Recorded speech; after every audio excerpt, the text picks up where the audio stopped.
Dahod station road ખાતેથી 35,91,000ની છેતરપિંડી કરતા બે ઇસમો વિરુદ્ધ ફરિયાદ નોંધાઈ. આ તારીખ 22/12/2025 સોમવારના રોજ સાંજે 5 કલાકે દાહોદ એ ડિવિઝન પોલીસ સ્ટેશન મથકે ફરિયાદ નોંધાઈ હતી.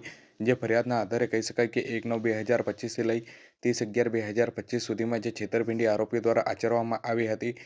આ કામના આરોપીઓએ પોતાના સામાન્ય ઇરાદો પાર પાડવા ગુનાહિત કાવતરું રચી અને તેઓની પાસે પાદરા ખાતે મુરલીધર એન્ટરપ્રાઇઝ પેઢી છે તેમાં અનાજ, દાળ, કઠોળ, લોટ, બેસણ હોલસેલમાં વેચતા હોવાનું જણાવી અને ફરિયાદી પાસેથી શરૂઆતમાં એડવાન્સમાં રૂપિયા આપી અને ચણા દાળ તથા બેસણ લઈ જઈ અને તેઓને વિશ્વાસમાં લીધો હતો અને ત્યાર પછી ઉધારમાં ચણા દાળ અને બેસણ લઈ જઈ અને ઉધારના રૂપિયા 7,96,560 તેઓને આપ્યા નહીં અને ધ કાલુપુર કોમર્શિયલ જે બેંકનો એક ચેક આપ્યો હતો અને તેના સાથે વિશ્વાસઘાત કરી છેતરપિંડી કરી હતી તથા દાહોદના અન્ય 3 મિલોમાં પણ મુરલીધર એન્ટરપ્રાઇઝ પેઢી નામે શરૂઆતી પાયામાં નાના ઓર્ડર આપી અને નાની ચૂકવણી કરી અને વિશ્વાસમાં સંપાદન કરી અને ત્યારબાદ મોટો ઓર્ડર આપ્યા બાદ અનાજ લઈ જઈ અને તેના રૂપિયા પરત ન આપ્યા હતા.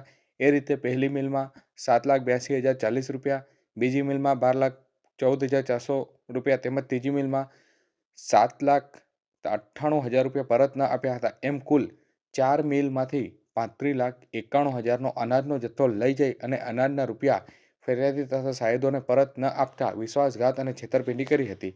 બનાવ સંદર્ભે પોલીસને જાણ કરતા પોલીસે બંને આરોપીઓ વિરુદ્ધ ગુનો નોંધી કાયદેસરની કાર્યવાહી હાથ ધરી છે.